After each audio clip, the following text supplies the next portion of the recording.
Let this be a reminder to you all that this organization will not tolerate failure.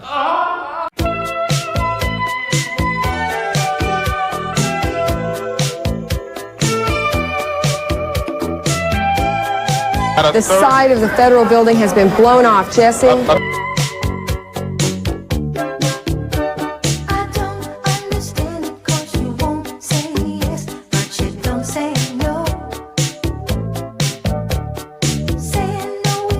They believe they were part of a CIA project called MK Ultra.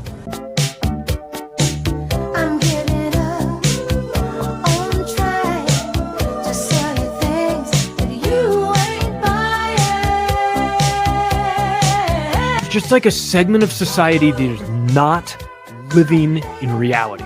In a certain sense, we're kind of a little bit more Israel's vassal state. There are police chiefs facilitating prostitution networks.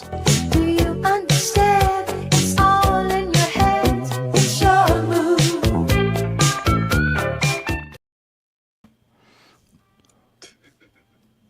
Somebody. Am I the only one? Oh, I did it again. I had Rumble going in the back. Sorry, I fucked up the intro. Was there any weird? Just quit? I mean, obviously, I've already fumbled the intro, but have you noticed weird audio things with the intro or no? No. Okay, because it's just been doing weird, glitchy stuff lately, StreamYard. So, anyways, let's restart that over. What's up, guys? Go ahead. I did initially have an issue with it as far as just like applying it as the intro to begin with when we first had it, as far as like when Lainey first made it for us. But since I think you like did something to it within that process. So no, I don't know if we had an issue with this on Already Dead recently. I've definitely had it on a couple of the morning shows. There were just weird things where like it wouldn't bring up certain stuff, like it would show on my end. Sometimes it would show the audio.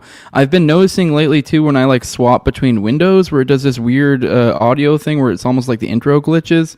So where it didn't used to do that before, but I guess my understanding is there's some sort of nerd beta or something going on. I have noticed it a little bit less, so I guess maybe they fixed it or something, but I guess it's something that's not optional in StreamYard, so like everyone got it, and so I don't know. Anyways, just to restart that, guys, sorry. Welcome to the Morning Dump. This is a dual podcast production here today. This is going to go up on all the platforms. I can already see it's, Austin already set up his Rumble and everything, no problems. So this is going up on all the platforms today. So this is a No Way Jose and Underclass podcast production, dual production here today, a through and through. So you'll be able to find it on all the platforms, on our Twitter, everything. But yeah, welcome to the Morning Dump. I'm Jose Galison. I am joined by Austin Picard. And here we are on another Morning Dump. It is March 14th. Pretty crazy. A little bit of a slow day. I mean, I didn't know if you were going to show up. I was going to do a reading. I will let people know. You guys can see it says Yiki didn't kill himself if you're showing up for the live. That's going to be changed. I'll change that later because I'm going to drop that. I'll bring that back up another solo episode because it's a long article and it's awkward to read when you have a guest or a co-host or somebody else with you. So we haven't talked since Tinfoil dropped, really. No. Except for when it was in its infancy as well. We talked on Already Dead a little bit, but I mean that was with Jules and like. Right. Well, wait, no, Already Dead was no shit. Yeah, I guess we didn't talk about it since Tuesday, and it did drop on Tuesday because it literally was like, oh, you're right. I was thinking that we had more time to talk about it. No, it dropped. I mean, I haven't actually listened. I don't know if you're someone who goes back and listens to your episodes. I didn't. I can hardly listen. I can't. To myself anymore, I hate it. Like, I used to all the time, and there's definitely pros and cons, and maybe I should. I will admit, as a content creator, it's better to go back and listen to your own stuff. It allows you to think about what you did wrong, what you can do better, blah blah blah blah. But I used to do it every single episode, but then I got to a point where like, for one, I don't like doing it because you're like, I already did this. Like I already know the content's gonna be said. I don't like listening to myself. Like no one likes listening to themselves really, but it is good for improving and becoming a better presenter. But it is brutal, and I've gotten to a point where I make so much content. It's like there's no way I could watch all my content. That'd be too much. Yeah, I don't do that anymore. I don't even do it for big stuff anymore, like Tinfoil Hat. Now, I will admit, I did go back and watch the episode, like, the very beginning, just to see, like, when it started, because it is, like, he's doing this weird thing now where he kind of starts middle conversation, so I kind of want to see what we were talking about at the beginning, and then I zoom forward to see what they talked about at the end, which they talked about literally nothing at the end of this episode, because they do that thing where, like, after the guests leave, they do the, let's break down this episode. They didn't break down the episode at all. They just did plugs. They went straight to plugs. So, which is whatever. It's fine. I mean, I think they literally were like, we have no breaking down to do. Like, this is, they went into everything. So is what they said. So I think it was also because it was kind of a longer episodes. They're probably like, oh shit. Like, but Sam's like, I have to fight traffic, man. Yeah, exactly. But, yeah, man. I think it went really well, honestly. I do too. Yeah. I Hey, sound off in the chat if you're new here. If you're new from the show. So, but go ahead. Yeah, for sure. But that morning that I messaged you with the timestamps and the fucking and the all the hashtags and stuff, like I was it was like 3 a.m. right, basically when I had messaged you, because I pretty much I listened to about an hour of it. Did you? Yeah. Yeah, so I think it went well, but the common thread. I'll be honest. I am bad about this. I've heard this from a lot of content creators. They do this and they say don't ever do it, and you really shouldn't. And I understand why, because it's just kind of like an obsessive behavior you shouldn't do. But when I go on big shows, I do have a tendency to like read like all the comments. Sometimes I don't. Every now and then I have the self-will to just be like, there's no point in doing it. But big shows like Tinfoil Hat, Tim Pool, Dave Smith, whatever, any of the big shows I've done before or that I do, I usually go and then check it, because usually like, oh, what do people think? That's kind of the best way. People are assholes in comments typically. So it is like, it's a very brutal way to kind of get it. But yeah, the impression I got is that the people said it was kind of ADD all over the place, but really interesting. I mean, I saw a lot of people complain that it was like, holy shit, like, that didn't like it, that it was too all over the place, that it was but I think it fills a certain niche. You have to be in a certain place, as you mentioned before already, that Sam was kind of like, yo, like if you're a normie. So I think you have to be somewhat inundated to this. I mean, if we were to try to cater that topic for a normie episode, for a normie like audience, or even like a semi-normie audience, it would have taken way too long. It would have been way too hard. It would have... and honestly, that would have required a different show, because Sam, that's not the show for it. Because Sam's not going to it's not like Sam's going to give us a ton of pushback. I mean, he might ask follow-up questions because he's curious, but he's not really going to be the skeptical type. So, I mean, which is what you're going to want with normies. You're going to want some sort of pushback. You'd be like, oh, explain this. And you can give the source, because obviously you have somebody like the host who's going to be someone a less information person, and they're in a better place to be able to understand, like, I need you to fill in the blanks on X, Y, and Z. Whereas, like, we've been so deep in the sauce in this stuff that, like, we know all the information. So, like, it's hard not to have this assumption that other people know what you know, which is, like, any time in life, in any interaction, really. You do this where you have to remember these people have a different set of knowledge than you do. So, yeah. 100%. And I think that's something that I definitely need to improve in that area, as far as how I present certain things, because I do sort of approach certain avenues of information with an assumption that is kind of baked in, and I shouldn't do that, because it's probably not the best for casting the most wide net, for appealing to an audience. But at the same time, it's like, I think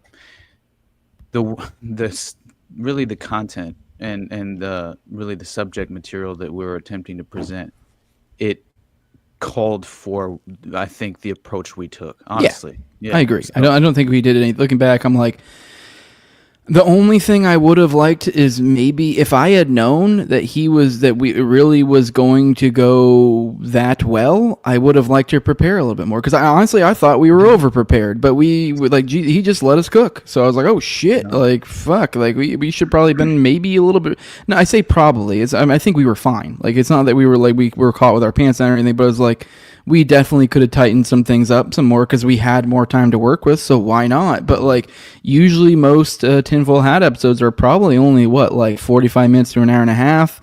Because I mean, they have all the like the clips at the end, this, that. So like, yeah, you see it, and it's like in 2 hours usually when you look in your podcatcher thingy, but it's in reality only like an hour to an hour and a half. Ours, I want to say, was probably damn near 2 hours. So it's like we went into a lot, and we really could have filled in a lot of it, but I don't think we were anticipating to have that much time. So that's part of why. And maybe that's why it came off that way to people later, because then later they see that like towards the end, we're kind of like almost just kind of rehashing things, and they're kind of like they're seeing this extra time from their perspective, and some from their head, they're like, oh, this could have been a lot less disjointed, a lot more, and I'm trying to think of a better word, a lot more understandable. But we weren't expecting to have this sort of time to work with. So we were keeping it very tight, very like maybe support the connections or the or whatever specific conspiracies with like maybe 1 to 3 data points and move on. Because that's the most you can do while covering 20 plus fucking however many conspiracies and weaving them together. But I mean, when we talked like the next day, I was still so frustrated because there were like at least 3 real like juicy points that I forgot to kind of like implement at the right moment, and I went in the wrong direction for just a split second, and it's hard to kind of make your way back there. You know what I'm saying? And like that's what I'm here for. I will say I want to push back something real quick, because I get this a lot. I see it a lot in your comments on videos. Your audience doesn't seem to like me very much. No, it's not that. I swear my audience is just, they're very spicy, man. They're a little testy, but they're very emotional, I think. Yeah, as well. they're there for you. They're there for you, and so they like your soul, and that's fine. Let's get it. But like, a lot of people complain that I will talk over you sometimes, or that I will redirect the conversation, and I admit I do that. Sometimes I do it too much. Sometimes I do it when I shouldn't. But we're also a 2-man show here, and we also have strengths and weaknesses. And I think, and I saw like 1 or 2 people complain about that with Tinfoil Hat. Not much though, but it was like, you look back and I'm like, that's kind of like, it was perfect in that sense. In my opinion, obviously, I mean, I'm talking about myself somewhat here, so like, I'm a little biased, but like, so far as playing to our strengths, we even had this discussion multiple times. That the idea was we were going to play to our strengths. You're a far deeper, wealth of knowledge than I am. I'm far better. I'm far more of the, I don't know if I'd say I don't know if I'd say like I'm a showman type, but I'm more of like an in between. Yeah, exactly. Austin's fans going to shows they showed. Yeah, you made $20 yesterday, by the way. Oh, thank you, guys. That's so fucking funny.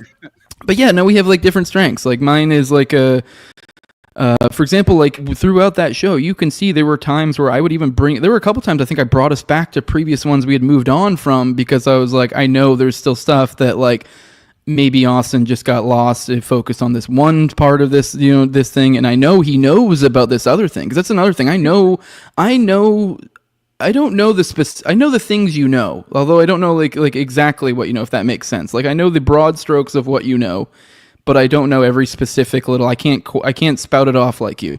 But I'm aware of what so I know the broad strokes of this stuff.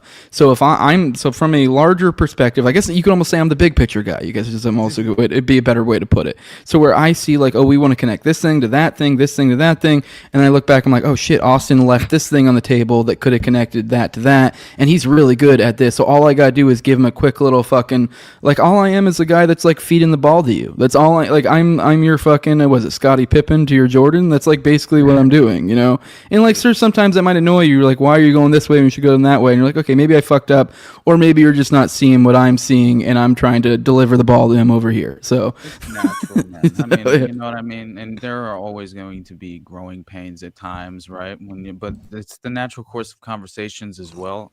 But it is very helpful when you kind of spur me in the right direction and push me down that proper avenue, because occasionally I'll get lost in translation and kind of I wax poetic far too often. Sometimes I politely have to tell you to shut the fuck up so we can move on. Yeah, so it is what it is. Basically, I had to try and explain to William, dude, just tell me, like, you know what I mean? Like, please, I don't want to, like, and by the way, I did get scolded a little bit the other day, which was perfectly fine. No, honestly, I think it was fine. It was just my interpretation of it.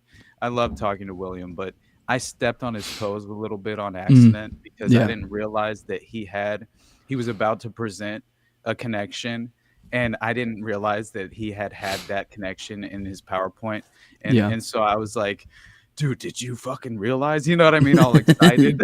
And then Did you know this connection that you already have in here?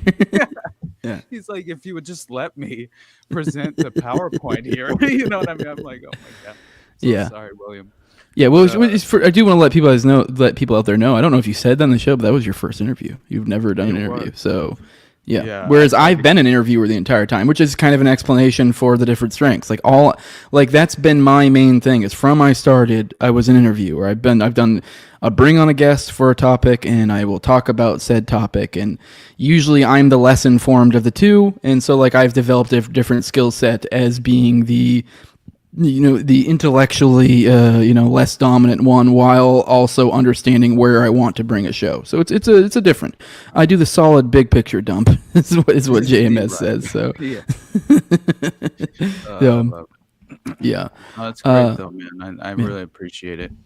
I think it's just honestly the timing of all of this. And kind of did you see what Fire Pixie said a second ago? I wanted to drink and play football with Jose, and I want to talk to Austin about why my boyfriend broke up with me. Exactly. Yeah, different strokes. There you go. 100%. Anyway, I guess we should talk about some. Oh, before we do, I talked to Sam, and he said it's been nothing but positive, as far as he said it's going really well.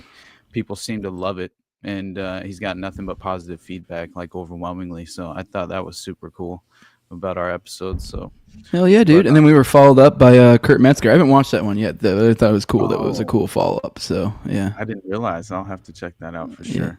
Oh, here you go. Here's another way to look at what the role I fill: the chill everyman tether, while still also I kind of have my feet in both worlds, because I'm semi-intellectual while also still being able to play in the fucking firebox. Someone saying, or in the sandbox, says I had to rewatch the last TFH because it was so fire. Fuck yeah, it was. That's the feedback I've had, brother. Yeah, it's primarily people saying very dense but must listen. Basically, has been the reaction. So a lot of great reaction. I'm looking forward to getting some more promos. I've done no promotion whatsoever. But that's because I'm waiting, baby. I'm waiting. Yeah. I have videos cooking in the wings. I have my people working on shit. So keep an eye out. I'll be dropping some. I actually had one drop yesterday, although that was I haven't done anything with that yet, though. But for those who aren't aware, I have a video guy now. Old Jolyon Klebold, Tim Tuttle. He's my video producer guy now. He hit me up, and by the way, this is such crazy timing that he linked this to me. When was it actually? On Twitter, because I found it very interesting that he linked this to me 2 hours ago, and last night I brought this up. It sounds like COINTELPRO, basically the parents of a lot of these what seem to be domestic assets and operatives within the the context of the deep state, either seeding these narratives in the media landscape, or an example would be Stacey Abrams, her father, her parents, very very much like Kamala's parents as well, right? They seem almost like COINTELPRO operatives, you know what I'm saying? And yeah, and they're the Karen Bass looking motherfuckers. They're these people that are playing around in these weird political, which I even covered yesterday, this Mahmoud guy, Khalil Mahmoud or whatever.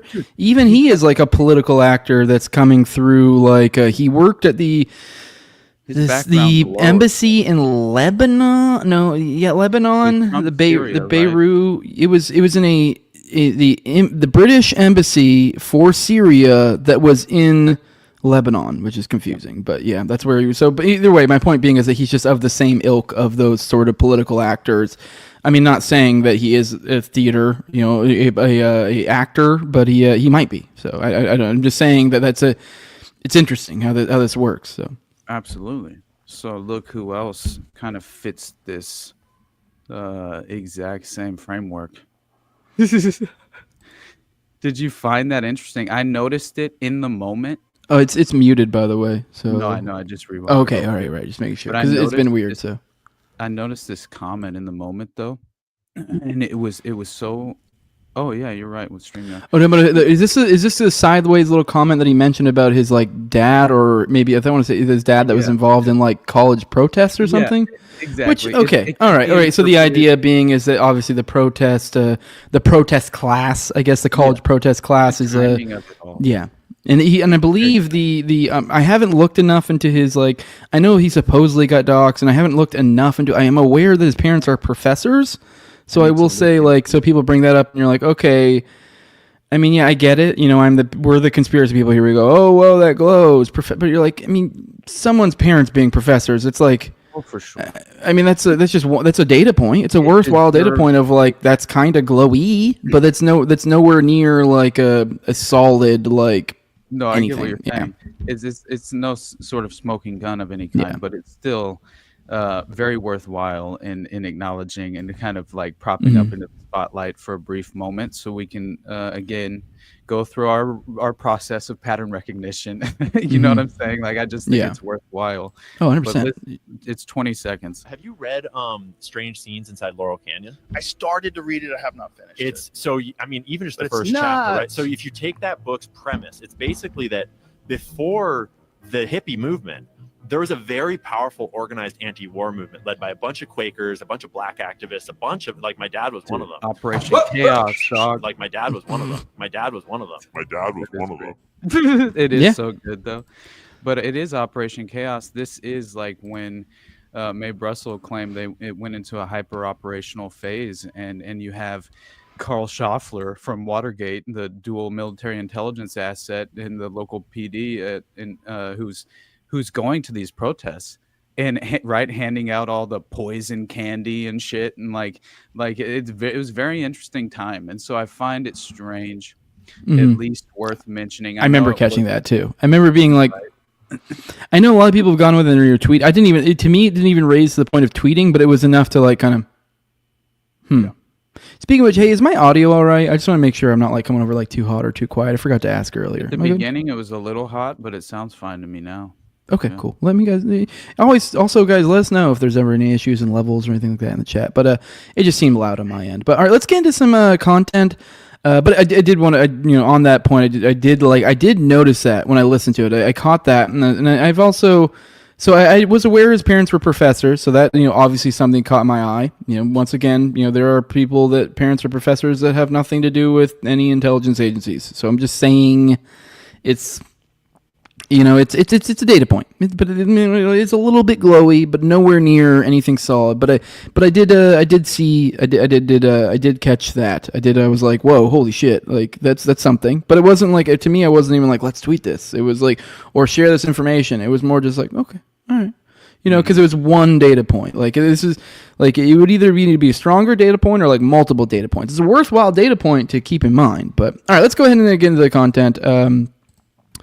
This is from The Cradle. It says, U.S. envoy sidelined by Trump after CNN interview on direct U.S.-Hamas talks. Here's a report. Here's this guy. Which, Austin, you were telling me before, this guy, it was one of Jared Kushner's, childhood friends or something, I believe. College roommate, which makes this even weirder. Like, what is going on here? But let's get into it.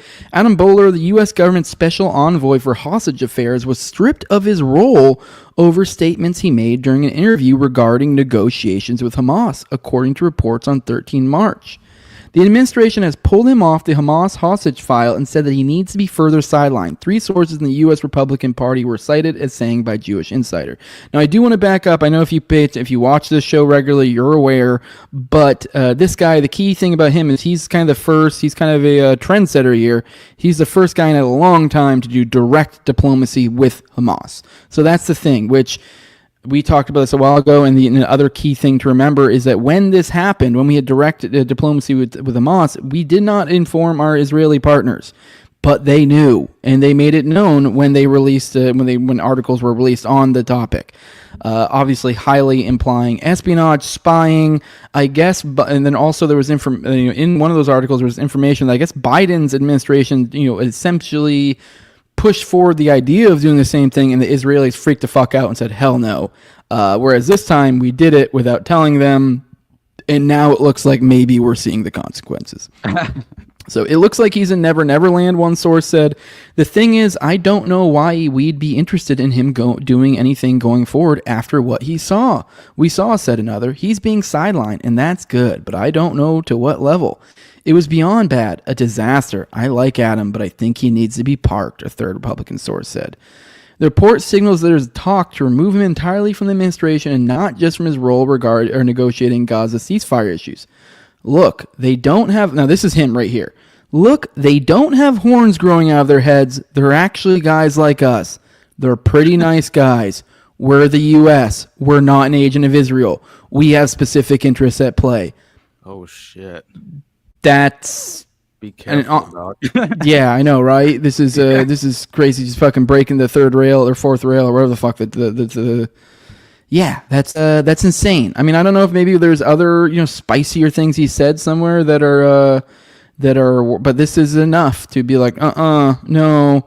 Which, people have given Trump shit about this before, where he's had people he's involved in diplomacy before, but he says glowing things about them, and they go, oh my god. And then, Trump even recently in his, Ukraine, one of his Ukraine-Russia type spats, he said like, hey, I think it was in the blow up with Zelensky. They said something along the lines of like, what am I supposed to be, like a dick to this guy, essentially? Like, in response to like, I think Zelensky saying something about him being nice to Putin. And you're like, yeah, I got to interact with this guy. It's the same thing here.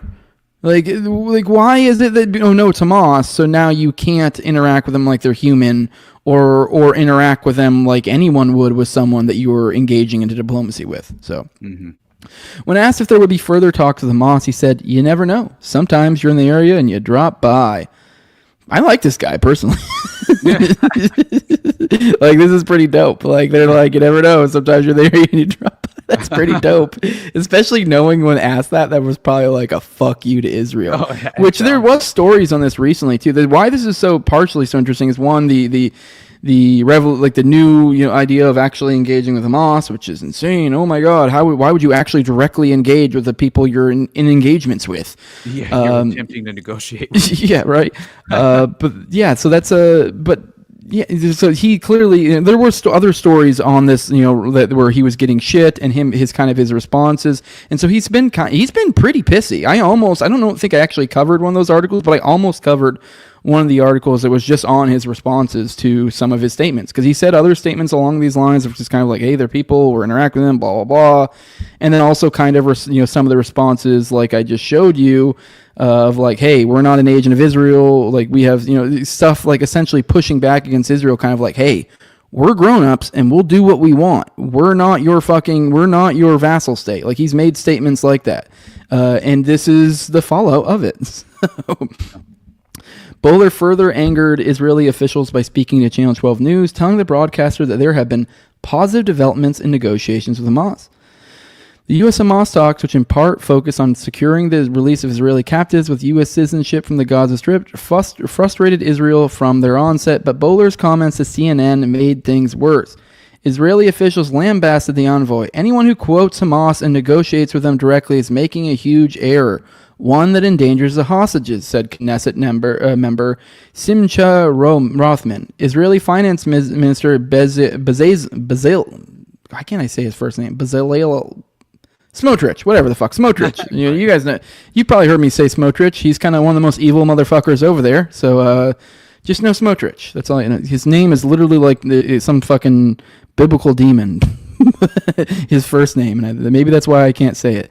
But he said Bowler was acting on his own accord, and he cannot speak on their behalf. After facing backlash following his CNN interview, the envoy said, "I want to be crystal clear, as some have misinterpreted. Hamas is a terrorist organization that has murdered thousands of innocent people. They are by definition bad people, and as Trump has said, not a single Hamas member will be safe if Hamas doesn't release all hostages interview." So this is, I believe, or immediately. Now I believe this is him again. You're saying the envoy, implying him.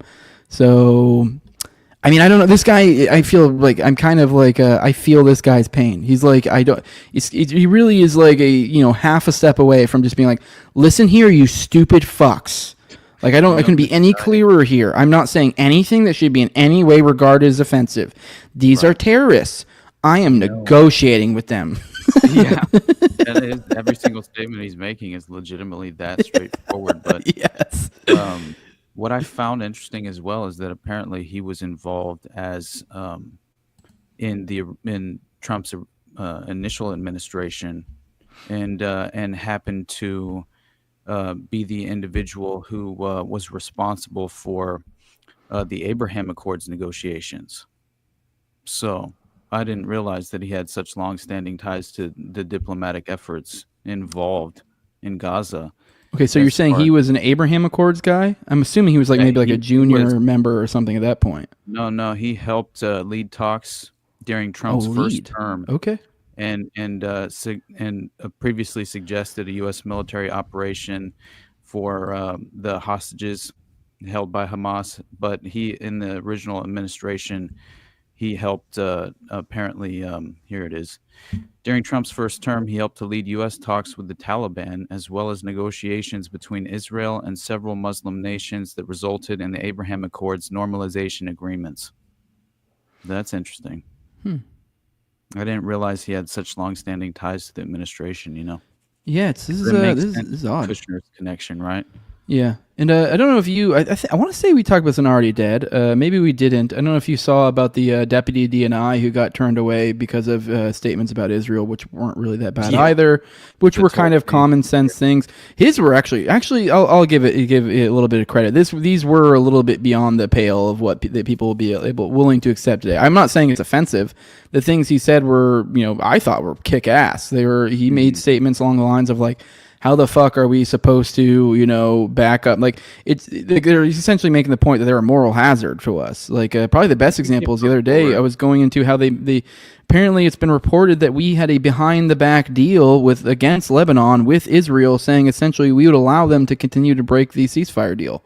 That was an agreed upon deal. It's like it's this kind of shit that he's getting at. Like, how are you supposed to interact like this on the world stage and then have any sort of goodwill with any of your neighbors whatsoever when you behave like this? You have zero credibility. Yeah.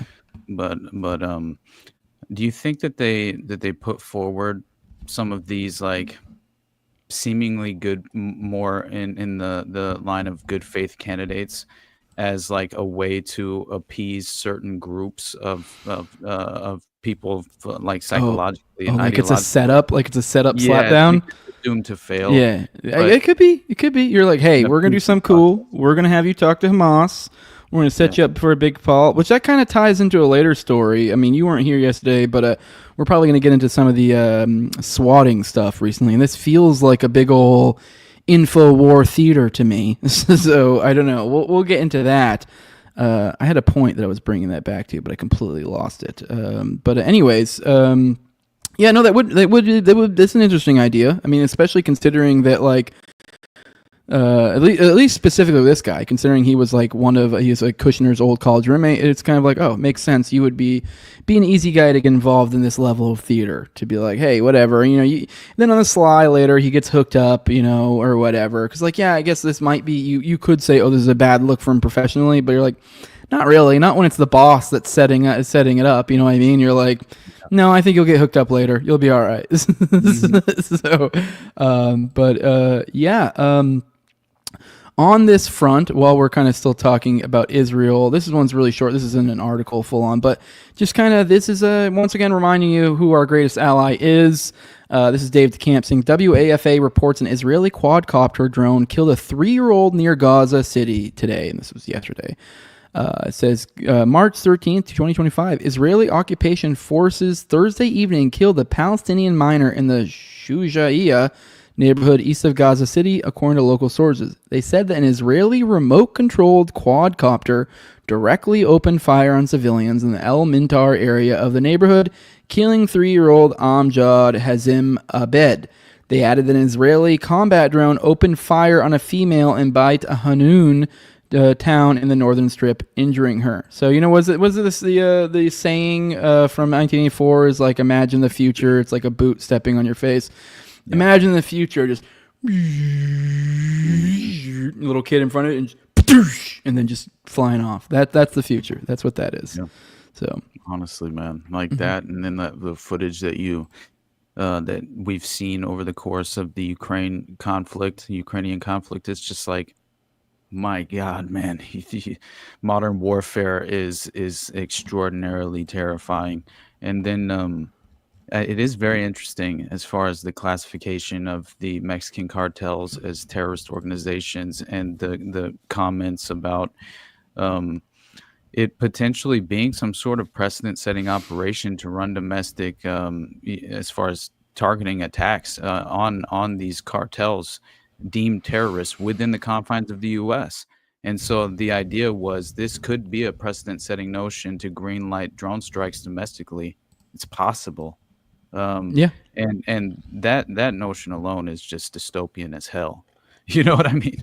And I forget the number, but there's a extraordinary statistic for during the ceasefire how many drone strikes have killed civilians in Gaza.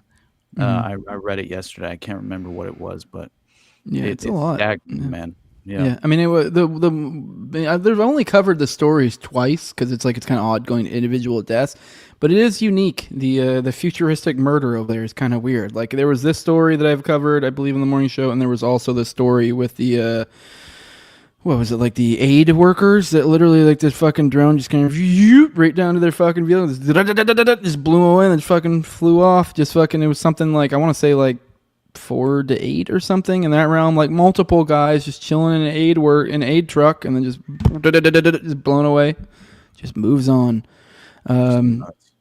Wild. All right, let's get into what's going on in Ukraine Russia front. I know you have some information on that we'll get into after this. So this is Putin signals he's open a ceasefire as Witkoff arrives for talks. Russian President Vladimir Putin has signaled that he's open to a ceasefire in Ukraine, but that he has questions about the 30-day U.S.-Ukraine proposal that needs to be discussed.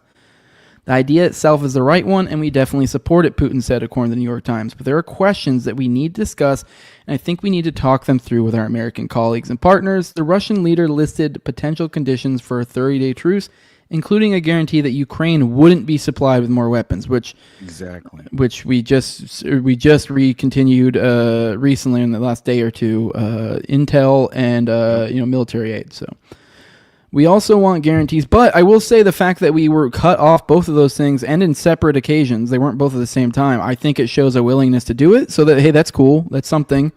I mean, they shouldn't do in the first place, but we also want guarantees that during the 30-day ceasefire, Ukraine will not conduct mobilization, will not train soldiers, and will not receive weapons, he said, according to RT. Putin also questioned who would monitor the ceasefire, who will determine where, and who has violated a potential ceasefire agreement along a 2,000-kilometer line. Who will attribute blame for any violations? These are all questions that require thorough examination from both sides, he said. It's funny. That would be typically, you'd be like, oh, well, the U.S. would work here. But, like, I don't know, if you're a smart person on the international stage and you've been paying attention to our interactions with other, sovereign states, you might go, I don't know if that's someone I want to interact with. The Russian leader said any long-term peace deals need to address the root causes of the war. He made the comments as U.S. envoy Steve Witkoff arrived in Russia to discuss the proposal. Yuri Ushakov, the Kremlin official, said Witkoff would be holding a closed-door meeting with Putin. Ushakov also said the U.S.-Ukraine proposal would only give Ukraine a chance to regroup, and it would need to be adjusted to meet Moscow's interests. As for the 30-day temporary ceasefire, what is it about? There's nothing in it for us. It will only provide the Ukrainians with the opportunity to regroup and gain strength to continue doing what they're doing, he said, according to Russia's TASS news agency. These are some hasty actions that do not benefit a long-term settlement. We will need to work on it, to think it over so it reflects our position too. It reflects only Ukraine's stance at this point, he added. Ushakov said that Russia wanted a long-term peace deal under the official Russian position on the U.S.-Ukraine proposal would be formulated by Putin. Russian Foreign Minister Sergei Lavrov made similar comments opposing the idea of a temporary ceasefire, pointing to the Minsk Accords, which were first reached in 2014 for a truce in Ukraine's eastern Donbas region. Lavrov also mentioned the Istanbul Agreement, referring to a peace deal that was on the table in March and April 2022, which was discouraged by the U.S. and its allies, which is a key point there. That's the one that old, what's-his-face, the fucking fat fucking... that fat fuck from England said not to do. I forget his name. Oh, yeah. Yeah. God, fucking goofball. He's like a fucking an even more dysgenic Trump is what he is. I don't even know what his name is. Yeah, Boris Johnson. There you go. Yeah, Yep. yeah. I'm talking about the Minsk Accords, a deal that was discarded after the 2014 coup and the Istanbul agreements. All those included ceasefire, and every time it turned out they lied to us. The Ukrainians lied with the support of their European partners. Yep. Joint statement between the U.S. and Ukraine that was released after talks in Saudi Arabia on Tuesday said that Ukraine had expressed readiness to accept the U.S. proposal to enact an immediate interim 30-day ceasefire, which can be extended by mutual agreement of the parties and which is subject to acceptance and concurrent implementation by the Russian Federation. Statement also said that the U.S. had resumed military aid and intelligence sharing for Ukraine, which was briefly paused. U.S. Secretary of State Marco Rubio has said that if Russia doesn't accept the 30-day proposal, the U.S. would then know who the impediment to peace is, signaling he wants the proxy war to continue as usual if a deal isn't reached. So once again, why do we have that fucker there? But yeah, all right.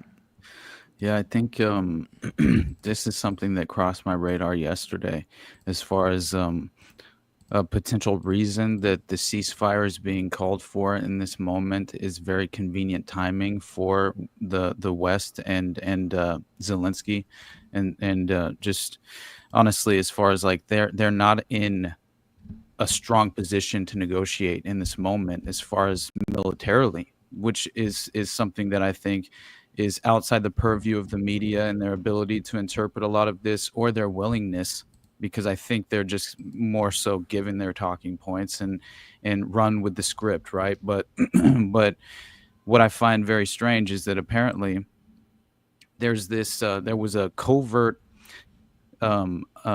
special forces operation in Russia as far as this military special forces operation that was apparently ran throughout January, and it's called the pipeline raid of Sudza, and it's like in short the Brotherhood pipeline system, which apparently throughout this war in Ukraine, these natural gas pipelines, this one specifically, the Brotherhood pipeline, was still pumped through this pipeline system from Russia via Ukraine to Hungary and Slovakia. And I'll show you a picture. It's very interesting because it seems as if, and this from Moon of Alabama, this is the Brotherhood pipeline, right? Okay. But it's very interesting as far as like the convenient calls for the ceasefire, because apparently as Russia gained ground in Kursk due to this special forces operation where they essentially drain this natural gas pipeline and they send over 800 special forces operatives through this natural gas pipeline. When they No, to back up. I'm not trying to be a dick. I'm just trying to get a grip of the situation here. So is this a Ukrainian pipeline or Russian pipeline, or what, did I miss that specific point? I'm assuming is this Russian? So I mean, it goes to Ukraine, as we can see here. It's an interesting graph, by the way, because you see the Nord Stream here. It kind of gives you an example of why it's so important. You can see it directly connects from Germany through Russia, so it kind of makes sense. But now then we have these other pipelines. But now the Brotherhood one, this one goes right through Ukraine into the ocean, comes through Romania and some other places, eventually comes to Poland. But essentially the key point is that it goes right through Ukraine, obviously. Now, is this a Russian pipeline that they own, or is this a Ukrainian pipeline? Well, let's see. The pipeline rate, essentially it's, let me see, because I know for a fact that it was, hold on, I just pulled it up. Or it might be more complicated than that. Might not be owned by a country like that. You know what I mean? Right. But let's see. The Uzhhorod pipeline, Irengoy, Pomeri, Uzhhorod pipeline, one of Russia's main natural gas export pipelines, partially owned and operated by Ukraine. So there you go. It was part of the Gas in Exchange for Pipes program. And let's see. And the Soviet-controlled bank Ost-West Handelsbank was opened in Frankfurt on March 1st, 1973. Okay, so Russia stopped exporting through this pipeline at the end of 2024 as Ukraine did not renew the contract. Interesting. Okay, so Ukraine didn't renew a contract on it. Okay.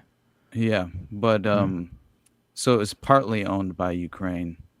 But Yeah. and then to get back to it, Russia has been siphoning gas off there. I just want to make sure I'm clear about who's doing what. So it sounds like Russia has been siphoning gas off of this pipeline, essentially fucking over Ukraine in some way. I'm assuming. Well, according to this Moon of Alabama story, it says at the beginning of the year, the government of Ukraine decided to close this connection, ending the contract. It shut off the valves on Ukrainian ground. This event will be marked the end of the Ukrainian incursion into the Kursk region of Russia. The map shows the Ukrainian held ground in Russia as of January 1st. It includes the city of Sutsa and some 20 Russian hamlets and villages. The Brotherhood pipeline system consists of 5 parallel tubes with a diameter of 1.4 meters. These run roughly parallel to the 34,000 road H07 in Ukraine from Kursk southwestwards, passing north of Sutsa on towards Sumy in Ukraine. The pipes are buried in the ground due to vegetation disturbances. The buried pipelines are visible in satellite pictures. Now, sometime after January 1st, the Russian command responsible for the area developed a plan to use the pipeline system to attack the Ukrainian enemy from behind. So it's literally they pop up on the other side of the fucking pipeline in Ukrainian territory behind enemy lines, and they trap I'm seeing all these it now. Ukrainian soldiers, bro. Right? And so they put him in a trap. And this is why what's so strange about this is that Putin says that he doesn't see how a 30-day ceasefire would be beneficial because it makes no sense to a point where multiple large cauldrons of Ukrainian troops are cut off now behind enemy lines due to this covert pipeline operation successfully conducted by Russian special forces. And these Ukrainian troops are now on the verge of being captured. So in principle, Putin claims he's in favor of having a ceasefire, but due to the experience of the last previous ceasefire negotiated, which ultimately, as you said, resulted in nothing more than a rearming of Ukraine by Germany and other European countries, it is likely the exact same thing would happen this time. Yeah. He did hint he's open to a ceasefire if those troops that he is now cut off from retreating would surrender rather than rearm the Ukrainian troops. Well, that makes sense. It just puts him in a better. I mean, a lot of people are like, "Oh, why would he?" But I mean, he still might want a ceasefire. He's just in a much better position because, I mean, that's the thing is, fucking Rubio being like, "Oh, we can see it as an impediment to peace." But you're like, okay, well, you need to see the real reality on the ground. If you have Ukraine coming to you and say, "Hey, we want a ceasefire," and you're like, "Dude, we are like killing it right now," like, okay, well, like, sure, maybe, but like, I'm about to take over this city, that city. Like, I'm about to take a bunch of ground, and you're saying shit like, "Oh, we can do a ceasefire, but you got to give me back all my land," which I guess has been like a sticking point still for Ukraine. You're like, dude, you are in no position to be asking for your land back whatsoever. You're in a position to be begging for your fucking life. So, like, that is, which is kind of the situation of the Ukrainian military. So, I mean, this might be a bad thing because now it's actually putting them even in worse position, and then putting them in even worse negotiating position where they're going to be more likely to be like, "This is unacceptable," and they do this thing where they go, "Oh, what? We're just going to let Russia take land, or we're just going to let Russia? We're just going to," and you're like, "Yeah, what's the alternative? Like, what is you like? This is the reality on the ground. These are the options you're given, and you need to make a choice. And the longer you drag your ass, the worse it's going to get." So. Right. I mean, this idea that you're just going to be indignant and be like, "Well, that guy won't accept my ceasefire deal." Like, well, then you need to sweeten the pot because, like, he's in a much better negotiating position than you are. Is what this was. And man, this shows they're even more of a better position than we thought they were already, and we knew they were in a good one. So exactly, I'll finish this with just a couple of additional details because I thought the details of this operation are fascinating, man. Like, just to see how they function on the ground. But yeah, so it looks like they drained the natural gas from the pipes of the Brotherhood pipeline system around the 1st of January. Oxygen was pumped into it. And so some 15 kilometers or 10 miles northeast of Sutsa, an access hole was cut into the pipeline. Soldiers were sent into the pipeline to reconnaissance it, but there was still some natural gas and too little oxygen in the pipeline, so the first soldiers fainted and had to be rescued. After weeks of work, the pipeline was usable as a covered passageway towards Sudsa. I think they just use gas masks. They did apparently, but It was still too strong. Still too I mean, maybe strong, it may not be rated for like filtering out gasoline or something. I don't know. True, and I'm not sure how natural gas pipelines even function. Like, it's very, very. But I mean, you are moving through more of a liquid because, like well, sort of, not really. It's a gas, but it's very aqueous, I guess. So so I could see how it'd be too thick for something like that. But sorry, go on. You're good, man. Drawn from 5 different military units, a force of 800 men was assembled and prepared for this mission. During the first 2 months of the year, the Ukrainian forces had already lost ground on the western side of their incursion area. The general situation had gotten worse after the Russian forces gained fire control via drones. Dude, that's what I was suggesting during the LA fires. I was like, they're potentially directing the path of these fires through drone warfare, technically. I mean, imagine starting it through directed energy weapons and then guiding it with drone operators. Hey, it's possible, man. I mean, it's not at all outside of the realm of possibility when you know how they function at a military level.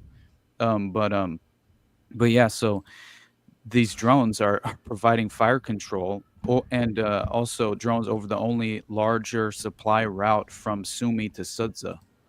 So videos from the road showed dozens of wrecked and burned out vehicles, but the Ukrainian lines in Sudza were still holding. In early March, Russia commandos entered the pipeline along the arrow above. So apparently right here. They used it to get to the north of the industrial zone of Sudza, started to cut exit holes, and dug through the ground covering the pipeline. Some 800 soldiers followed and settled down within the pipeline. On March 8th, when the command was given, the Russian commandos exited the pipeline and entered nearby woods. They moved on to blockade the 34,000 004 road. I'm not sure what that is. Yeah, I don't know. Crossed it and entered the northern part of the industrial zone of Sudza. There they could dig in. No larger Ukrainian units were in the immediate area. No one could stop the move. So this is the exit point and attack route that they took. And apparently hearing reports on their radios of enemies in their back, the Ukrainian soldiers panicked. Every unit northeast and east of Sudza was cut off from supplies. There was no way to retreat. At the same time, the Russian army attacked in the west and north of the Ukrainian-held area. Resistance soon collapsed. Those who could retreat to Sudza did so. From there, they tried to move back to Ukraine. So it looks like within one day, the Ukrainian-held area had shrunk by half. The Russians recaptured and cleared a total of 12 settlements, and current reports say that the Ukrainian forces within Russia are in full retreat along roads under permanent fire. And this is why you have the media saying that Putin said, surrender or die. Yeah. Right. That's what they're claiming and that's the framework of this. But called Operation Art. The operation is a wonderful demonstration of what the Russians call operational art. Okay. It connects the details of tactics with the goals of the strategy. All right. Yeah, they're just saying that is a hell of a special forces operation, though, right? Yeah, it's pretty fucking cool. Yeah, I'll give them that. It's pretty cool. Yeah. Yeah, I mean, obviously war bad, but like, that's kind of cool. Very interesting. Yeah. Mm-hmm. Oh, geez. Okay, well, let's move on to the Jack Texeira story. I wanted to take a little time to put a little shine on this little patriot here. Patriotic whistleblower explains in court why he leaked secret Pentagon docs about Ukraine. So here's this young feller here, Jack Texeira, real American hero, Massachusetts Air National Guard member who caused an international uproar when he leaked highly classified documents about the war in Ukraine, pled guilty to military charges of obstructing justice at his court-martial Thursday and called himself a proud patriot. In a 10-minute address, Texeira said he was exposing and correcting the lies that were perpetrated by President Biden and force-fed to the American people about the war in Ukraine. I believe the DOJ was politicized against President Trump and myself, added Texeira, who said he acted alone. He called on Trump and members of his administration to reverse his convictions. If I saved one American, Russian, or Ukrainian life in this money-grabbing war, my punishment was worth it, he said. The plea agreement calls for dishonorable discharge and no jail time. The judge approved the plea agreement but had not addressed his sentencing yet, which was expected to occur later Thursday afternoon. He pled guilty to the obstruction charge, admitting that he used a hammer to destroy a cell phone, a computer hard drive, and an iPad after seeing some news reports of the leaked documents. He also admitted to telling his friend to destroy messages exchanged on a communication app. I was scared about a potential law enforcement investigation to me and my friends, he said in court. As the sentencing phase began, Texeira's parents said he took an early interest in the military as a child. His father, also named Jack Texeira, described him as a good kid, energetic, intelligent, and quirky. When his son decided to join the military, I was excited about it, the elder Texeira said. It was a good option for Jack. He said it gave him direction and the chance to see the world. He made a mistake, his mother, Dawn Default, said. Everyone makes mistakes. He's my son. I love him. He deserves a second chance. Thursday's military tribunal hearing comes after Texeira was already sentenced in federal court last year to 15 years in prison. In federal court, he pled guilty to 6 counts of willful retention and transmission of national defense information under the Espionage Act, following his arrest in the most consequential national security breach in years. Among other revelations, Texeira's disclosures show that the U.S. has boots on the ground in Ukraine. The Biden administration spied on Ukraine President Volodymyr Zelensky, and that the war there was going worse for Ukraine than officials were saying publicly, while shoveling more than $100 billion toward that effort. The leaked document also revealed assessments of the defense capabilities of Taiwan and internal arguments in Britain, Egypt, Israel, South Korea, and Japan. Texeira also admitted to posting information about a U.S. adversary's plans to harm U.S. forces serving overseas. Texeira worked as an information technology specialist responsible for military communications networks. His lawyers described Texeira as an autistic, isolated individual who spent most of his time online, especially with his Discord community, and never meant to harm the United States. Instead of being hailed as a whistleblower for exposing Biden's lies and malfeasance, mainstream media outlets and Democratic politicians have accused him of being a traitor. The New York Times and government-funded publication Bellingcat went as far as to help the FBI identify Texeira as the alleged leaker. Since then, the FBI has reportedly been visiting the homes of people who posted stories about the leaked Pentagon documents in an intimidating attempt to remove such content from the internet. The judge presiding over his case also issued an unconstitutional order for reporters and other third parties to destroy Texeira's sentencing memorandum, which was apparently inadvertently filed on a public court document when it was supposed to be sealed. The judge rescinded her unconstitutional order a day later. So all this just to remind you guys that Texeira, this is a real American hero. If you want to see a real patriot, a real if you like, this is what a real man, a real patriot, a real, someone who like the vibe that when people join the military and this whole like this wholesome idea that's usually thrown out by the establishment. They're like, oh, look at these, they're going to go fight for their country to protect everyone around them and stuff. That impetus, that actual wholesome impetus that is manipulated by the military and used to kill innocents. That impetus is more. I don't think it's any better, shown than in someone like Jack Texeira. So, I mean, with that, I guess that's really all. I just want to remind you guys about him and just kind of, it's a real patriot there. That's someone who really, really wants to help their country. So, I agree. I find it very, it's kind of a sloppy take as far as the perspective that I've seen levied against Texeira as far as his wanting to impress his Discord buddies. Like how could you imagine putting your entire future at risk to leak documents you don't actually give a shit about and have no real ethical obligation? It makes absolutely no sense if you're really thinking it through. Autistic, that's interesting in itself. I mean, right? Like, unsurprising, but very unsurprising. Exactly. I mean, I'm sure he would be fun to kick it with and have a conversation. Honestly, it's very much like the Ross Ulbricht thing, right? As far as just a lot of these individuals come off that way.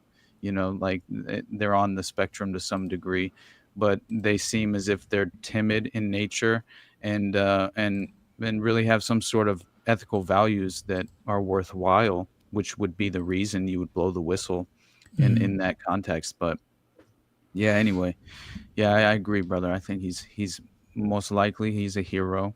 And most likely SBF will get a pardon before Texeira, right? Like I wouldn't be surprised at all.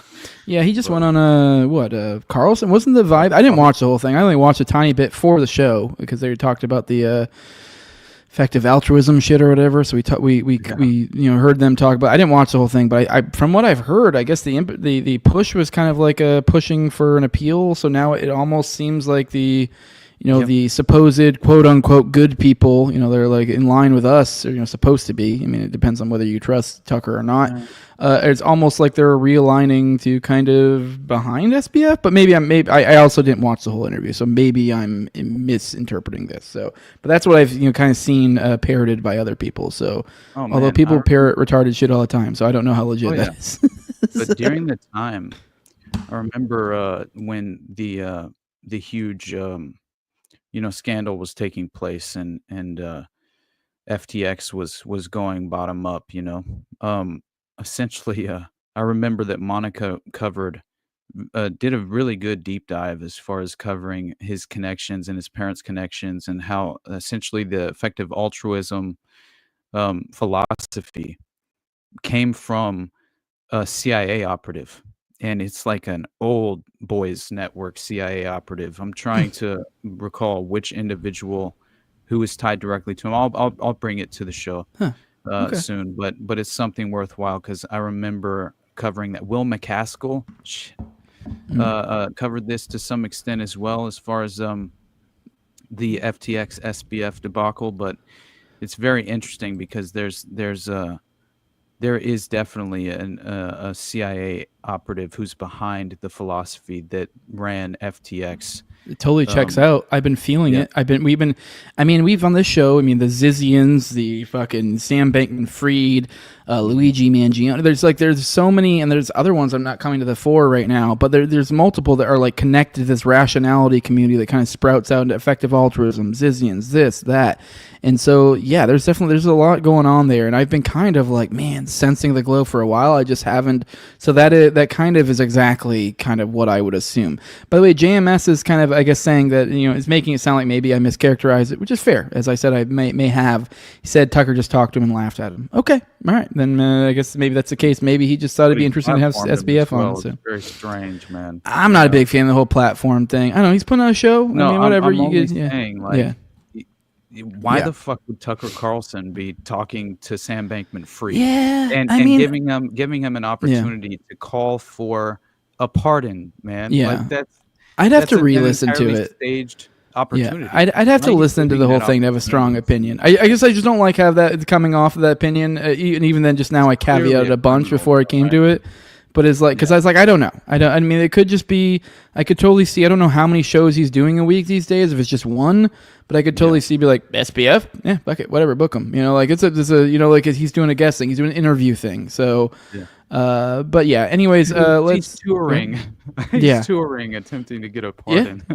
I don't know. I'd have to watch it. You might be right. You might be right. This is just they're hooking him up. I have no idea. So I just have no reason to trust Tucker Carlson. Oh yeah, I am 100% on there with you. I just don't like to assume people's motives, or try not to, unless I have good reason to. And I don't know specifically on him having SBF on there. That's why I caveat. Like, that's what I've heard. Other people aping this. I don't know if it's true. I'd have to watch the whole interview to see what the angle was with him, because he did the little bit I saw. He pushed back a little bit. Obviously we're talking about effective altruism. He clearly was kind of like nicely being like, this is retarded. Oh my God. JMS here says the military attracts the most principled and those who want to look the most principled. It's a very good way to put it. Yes. So that's a Texeira. Seems to fall in the former. All right, let's go ahead. Let's get into another story. Here's one I found right before that I thought was particularly interesting. This is from X, actually. But there's some. This is Odessa activist Demyan Ganul assassinated. Demyan Ganul, a known Ukrainian nationalist with ties to the 2014 Odessa Trade Union house fire, which I'm not sure what that is. It sounds like almost like a Reichstag type thing. I would assume what the implication is here. He was assassinated in central Odessa on March 14th, 2025, which is today. The shooting occurred in the morning, with the assailant described as wearing a military uniform escaping the scene. The police are actively investigating this case, with Minister of Internal Affairs Ihor Klemenko personally overseeing the efforts to identify and apprehend the shooter. Now, I scrolled through some of these posts to try to get a vibe of this. This is the guy, ugly son of a bitch. This is Diana Panchenko, Junior Journalist of the Year in Ukraine. I don't know where she falls in this stuff, but this is her take on this. She said today he was shot dead. He was a member of the Zelensky team. He's been infamous since 2014, tied to the May 2nd events when dozens of Ukrainians were burned alive in Odessa, which I guess is that fire. I know. I was looking through some of this stuff to get a little more context. I didn't get a chance to look up the fire to get more information on that. But he attacked locals laying flowers for the victim. So I guess literally the people who burned alive, he attacked them. Once again, keep in mind this Diana chick is from Ukraine, so there might be a language barrier. So I don't know what they mean when they say attacked.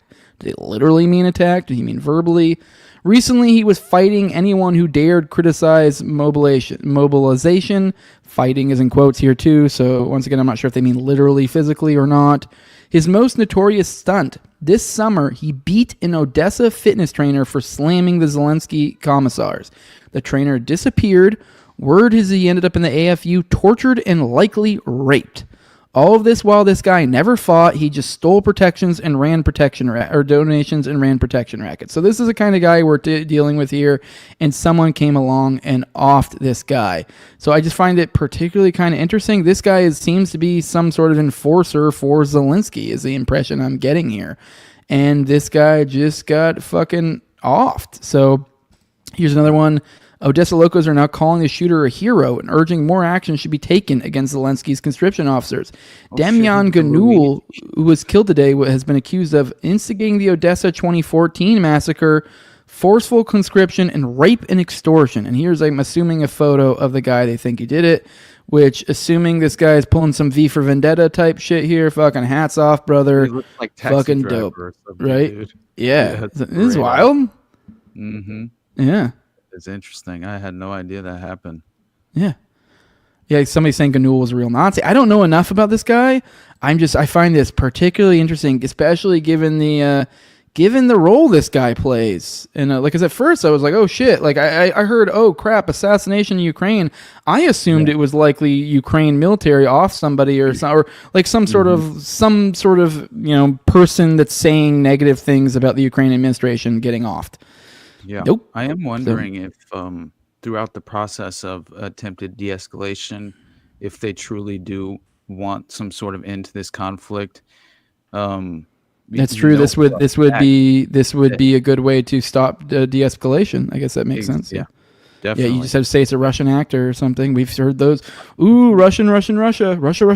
Like you could easily do that. Yeah.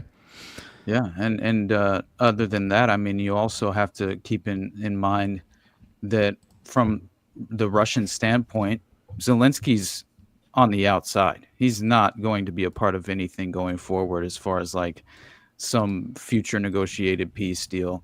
I think the terms will be anyone but Zelensky, essentially. You know what I mean? Like, I'm sure that it'll have to be some sort of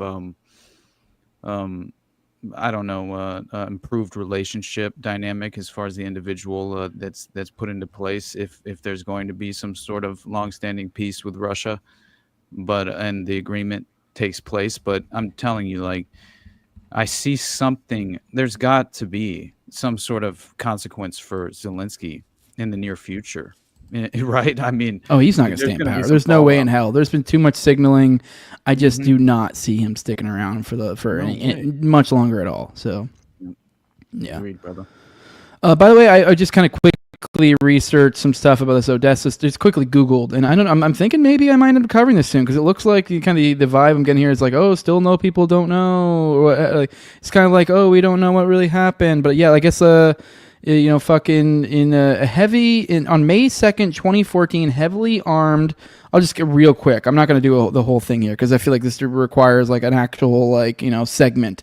But just kind of the quick little paragraph. May 2nd, 2014, heavily armed fascist militia forces attacked the House of Trade Unions in Odessa, Ukraine. Trapped inside were demonstrators opposed to the right-wing government in Kiev that had been put in place in a U.S.-orchestrated coup just weeks earlier. So they trapped these demonstrators that were opposing the right-wing government at that time in 2014. This militia force came in here, trapped them inside there, and essentially set this place ablaze. Which is this during the Maidan? It's 2014 Odessa Trade Union. That sounds like it was during the Maidan Revolution. Yeah, it must have been. But man, that's I didn't know about this. This is man. I'm trying to see how many people died. I'm trying to see how many people died just from this specifically. 39 burned alive, and so it looks like this guy might have some sort of something to do that. 2014. Yeah, Revolution of Dignity, the Maidan Revolution. It's nuts. So that was literally Victoria Nuland's mercenaries, right? That's 100%. That was the NGO-backed USAID mercenaries overthrowing the unelected government, even though it was technically the democratically elected government of Ukraine that was being overthrown.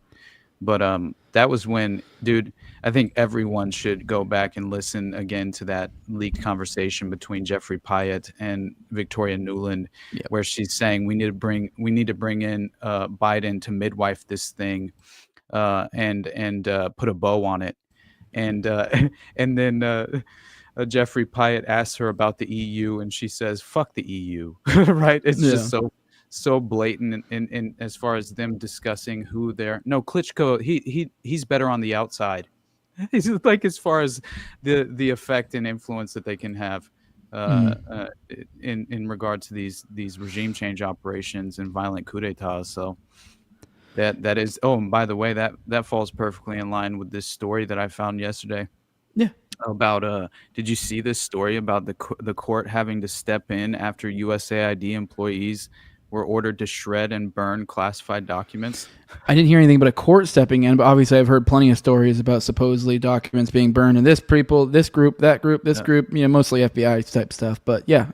Dude, apparently, a senior official at the U.S. Agency for International Development ordered the agency's remaining employees to destroy internal documents at the now former headquarters in Washington on Tuesday.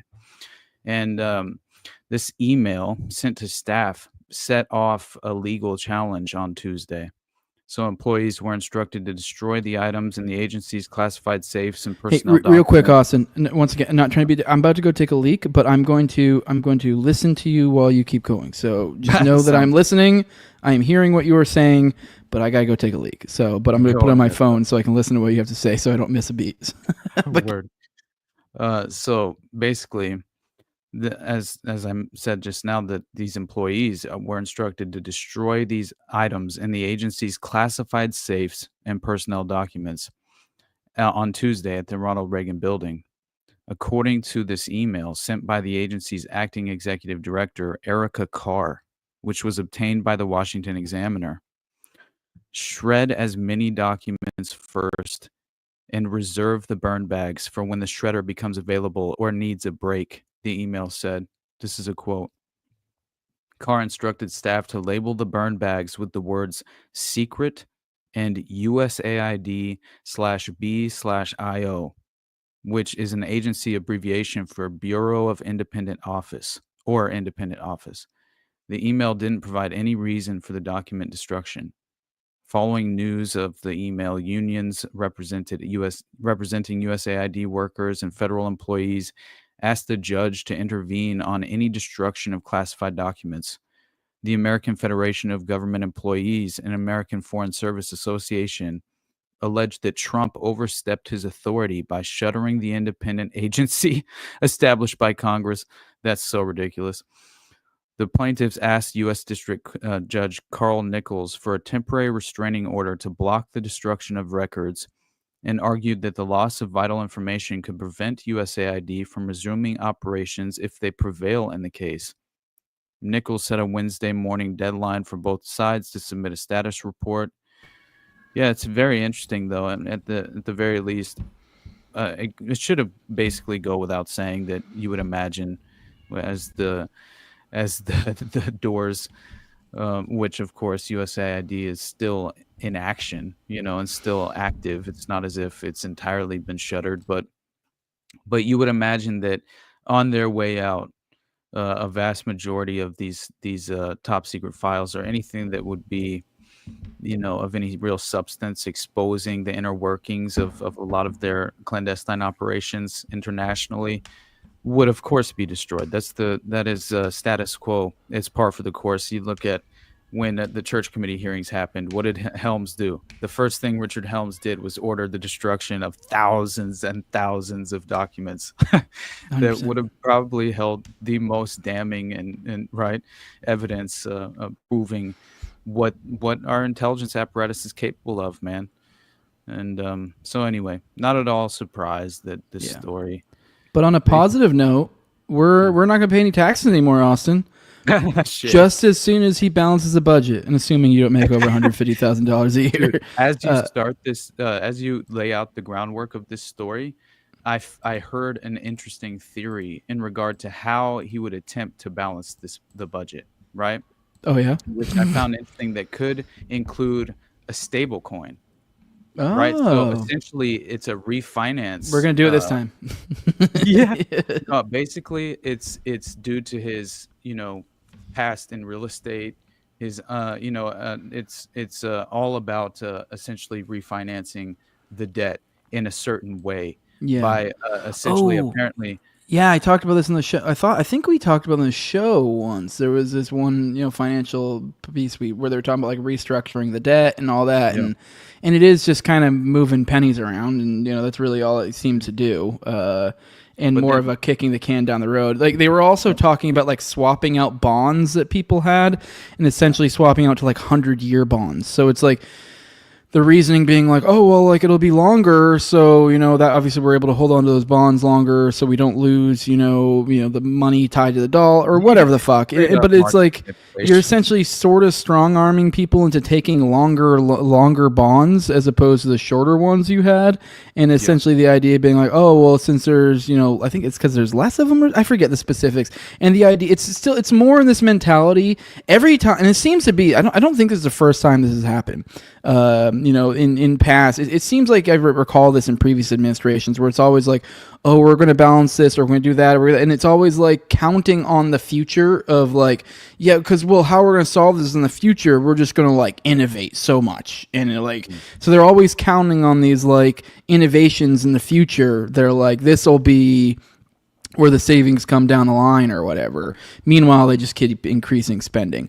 But real quick, I just wanted to kind of just, I'm just going to say it real quick. President Trump's plan to waive all taxes for Americans earning under $150,000 per year will take effect after he balances the budget, according to Commerce Secretary Howard Lutnick. Now, I didn't even realize this was being thrown out there. $150,000 per year, no taxes. I find that way too good to be true. I know, right? I mean, that'd be the coolest thing like ever. And like, I would, all the bad things I've said about Trump in the past week, I'd be like, what I say, whatever. I mean, just go ahead and keep on bombing Palestinians, like, whatever. But it's not happening. This is not happening. But I don't know, there were a lot of things I remember a while ago when some of the tax plans they were pushing forward that were kind of cool. So I don't know, who knows? Maybe we'll get a cool tax plan that it's slightly preferable. We're due for one. My taxes have been fucking rough lately. So, dude, like past like 5 years, been losing like thousands every time I do fucking taxes. Like, you fucking cunt. So, yeah. Dude, I feel like it's far more likely that, we will... probably be apprehended for aNTiSeMItiSm by the task force before we no longer have to pay taxes. But who knows, buddy? Like I'm open for any optimism. I'm telling you that much, and any sort of cut in spending of any kind. Now, of course, I support that, but Take it. yeah. We consistently see that we are not cutting spending, and so of course we're right. It's just kind of like this illusion at this point being dangled in front of the population and the public for some sort of like political football to throw around. But yeah, in reality, I think it's a little too good to be true. I would absolutely rejoice though if that if that did actually take place, right? But anyway. Who knows, buddy? We got so much happening in regard to what was it? Did you see? Apparently, Boltzmann Booty he tweeted about this morning about federal agents involved in that anti-Semitism task force. No, apparently, federal agents conducted their second raid at Columbia University dorms in 1 week. In an unprecedented move, federal agents from the Department of Homeland Security conducted late-night searches of 2 Columbia University dormitories Thursday evening. No arrests were made, and nothing was seized, according to an email from President Katrina Armstrong. The searches, authorized by a federal magistrate judge, allowed DHS agents to access private residencies on campus. By the way, watch this really quick. It's not very long, but it's something that it's like, look at their... Dude... Her and what's his name? The other dude, speaker, Mike Johnson. Yeah. They're fucking spicy on this anti-Semitism front tip, dude. Like, it's so interesting to see the way that they kind of approach the public here. It's very much kind of like we already watched this, I think, yesterday. Oh, did you watch it already? Yeah, we watched Dude, this. Yeah, the so Mul Khalil thing. Yeah. Yeah, and then right here, he's like so upset. Mike Johnson is, as far as with the just the concept. Mood. How dare you come over here and support terrorists? It's the craziest reaction in my mind. Just the way they kind of frame this in a way as if they are what's the word when you're punishing you're basically it's sort of condescending in a way, but in reality it's also they're I know what I know what word you're thinking of. I can't think of it either. Yeah, it's like they're school marming essentially. I don't know. Exactly. Not the right word you're looking for, but close enough. But when you realize, and this is my last statement on this anti-Semitism task force, because it is worthwhile understanding what is actually taking place here. I mean, it's weird. Beyond an affront to obviously inherent constitutional rights. I mean, that are supposed to be upheld. Even if you are defending this on a constitutional basis, you're at best. I'm no constitutional scholar, but at best, you're arguing that he's not a citizen, so it doesn't apply to him, and that or they're not a citizens, or they don't have constitutional rights, or like say with the raids on the dorms in the technically those are university property. They're technically allowed to do that. I mean, it is a little bit of a weird gray area that you're getting federal individuals to start searching rooms on a. I know it's but my point being is like, if you're arguing that these things are like okay, but only because they're in these because it's say on someone who's not an American, then you're just all you're saying is like, oh, well, natural rights are only cool when they apply to citizens or I don't know. It's just such a silly way to look at it, because it's like the whole concept of the supposed to be, obviously we know it's kind of a coup and they're trying to control us and blah blah blah, but the whole points of God, I totally lost my fucking point. What were inherent and alienable rights? That is yes, right? yeah, there you go. That's what I was getting at. They're God-given, allegedly. Yes, right? And so if your argument is they're not covered, but the spirit of this document is it's supposed to apply to everyone, and I get it. There's certain things this has to do with immigration, this and that, but come on, this is you're literally with Mahmoud. It's the idea is it's because it's sort of a gray area constitutionally. Even then, I think I would assume that it's probably just straight up unconstitutional. But let's say it is constitutional. It's because of a gray area, because he's an immigrant. This is clearly only going against him because of speech. I mean, maybe there's some statements I heard otherwise, but he's not even like, no one's even claiming he committed any crimes. So, And by the way, I read an article by The Intercept that claimed that ICE secretly hauled Mahmoud Khalil to Louisiana in some sort of retaliation effort, which I found very interesting. But I don't know any about a retaliation, but they did bring him to Louisiana, which is bizarre. Like, why the fuck are we going to Louisiana? They claim by moving the campus activist to a new jurisdiction, ICE disrupted the court proceedings and limited his legal access, according to his attorneys. But this is article ran in The Intercept, so Pierre Omidyar is of course the owner of this publication, but occasionally they still do legitimate journalism. But still, it's very interesting to realize that not only is he's I find it very strange that he's a lawful U.S. resident married to an American citizen. And and is just transferred out to Louisiana here in some sort of political motive, to sort of derail his attempt at having some sort of fair hearing and right. But agents ignored the pleas of Khalil's wife, who tried to show them legal papers proving her husband was a green card holder. They wouldn't heed her request to share where they were taking him, according to court filings. Eventually, one of the agents offered a terse response. Check the local immigration court at 26 Federal Plaza in Manhattan. By next morning, however, the Immigration and Customs Enforcement detainee locator indicated Khalil was no longer in New York. Instead, it showed him at the Elizabeth Detention Center in New Jersey. When Khalil's wife visited the jail, she was turned away. Without warning to Khalil's wife or his immigration attorney, Amy Greer, who the same morning had filed a petition to challenge her client's arrest as a violation of his First Amendment free speech rights, ICE agents had transferred Khalil to a different facility. This time, they moved him thousands of miles south of his New York home to a facility in Louisiana. It wasn't until Monday morning that Khalil's exact whereabouts were updated in the ICE online system.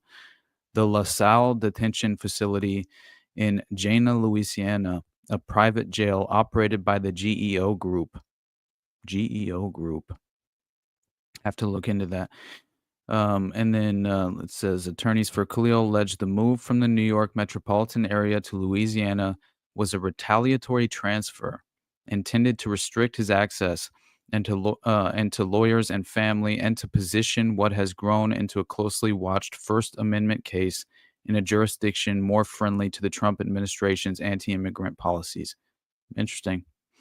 So I'm sure, it's a political move. It makes sense. It's probably get thrown out too. I think I've already gone a little bit of legal stuff. It looks like it's already on shaky grounds. It's probably going to get thrown out. But either way, it's just the idea that they're going to do it. And I think I've said this bromide a few times already. The idea of that, say with the Biden administration, when they were pushing through those OSHA mandates and those ended up getting thrown out in the courts. It's kind of like, I mean, this is it very much seems like a similar situation here, but it's like it's just shitty, because it's like, let's be real, you have enough common sense between the Biden administration and the Trump administration here that these are probably legally dubious at best. And if they're legally dubious, you should probably really start going back to first principles and think about it. And I just really do not like this idea of this constant, we'll just push shit out there and we'll see if the courts kick it back. Because it's like all you're doing is fishing for unconstitutionality. That's all you're doing. Exactly. There should be, it's a slow boil. Yeah. You should be charged. If we're able to show and they'll be like, well, I'm ignorant. I don't give a shit. Like, you're an elected official and your job is to protect the Constitution.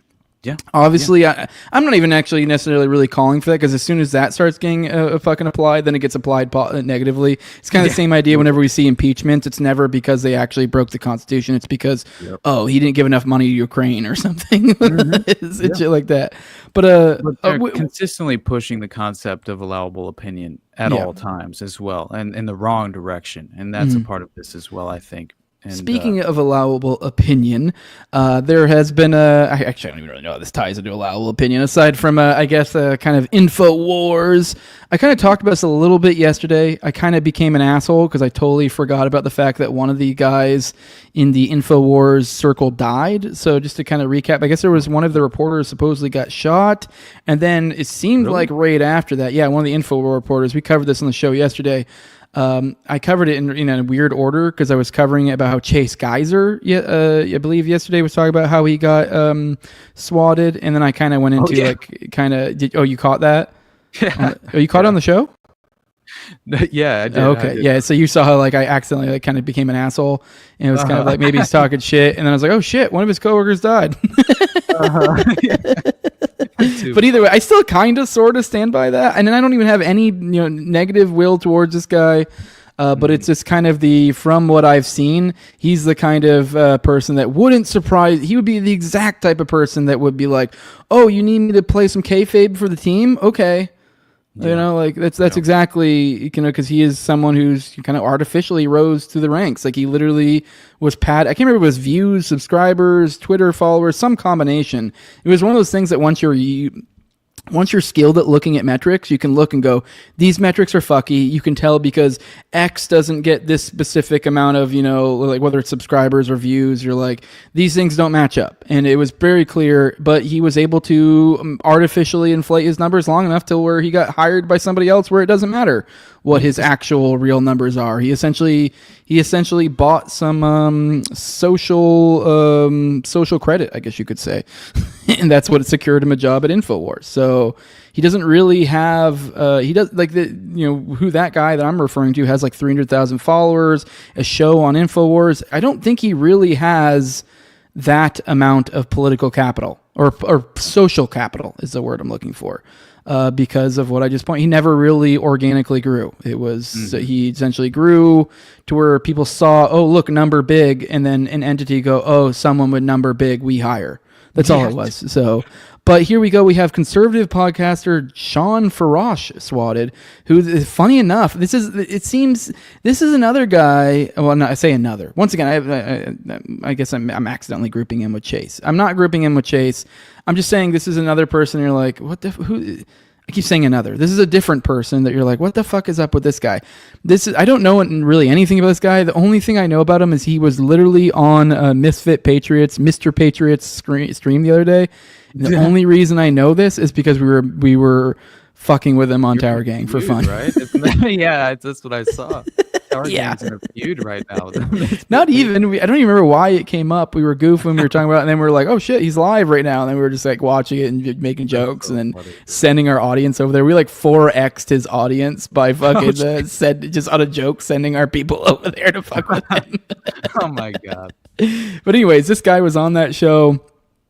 I don't know anything. I looked this guy. I think he's another guy with 300,000 followers, but you're like, I don't know anything about this guy, even though he's supposedly humongous.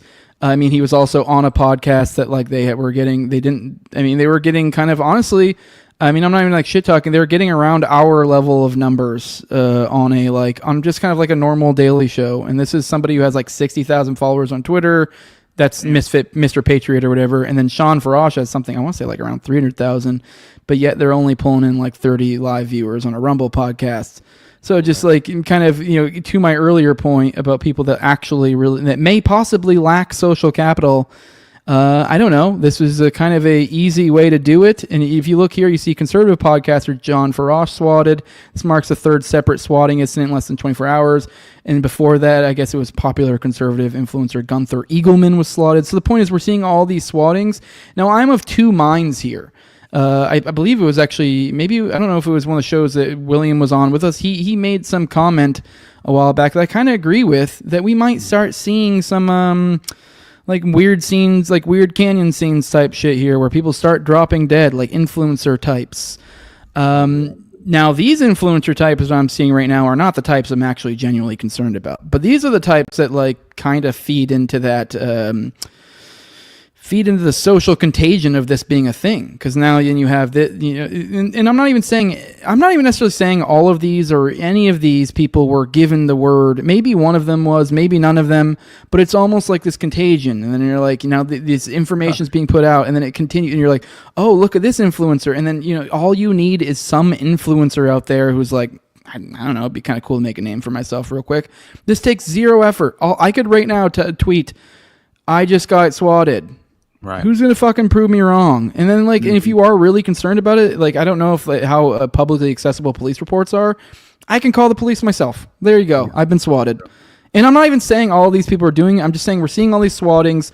I will say the thing that started this all off though was the one guy dying. So I'm not saying that there's some crazy. I don't know what that guy was covering before he died, what was going on. Maybe it had nothing to do with that. Maybe it was just a freak accident. But this almost feels like a don't let a good crisis go to waste type thing. Because then we've also seen Alex Jones playing along with InfoWars narrative of saying that, what's his face? That one, General Flynn essentially gave him, fed him intel that they're trying to kill him is the thing right now, that there's credible assassination attempts on Alex Jones' life out there. And while this all seems ridiculous, this stuff, it feels like I wouldn't be surprised. I mean, there was somebody who died, but I wouldn't be surprised if we start seeing more people dying, or more actual people, or even more swattings and stuff, but with people that you're like, oh, these are actually people that are pushing the line, that are over the line. Mm-hmm. I mean, now to back up, I will say it's completely possible. This is all legit, and this is some weird left-wing push or something. These are also people that are of a size that are completely believable. They're getting organically swatted too. So, my point being, I'm just saying, I just feel it in my bones.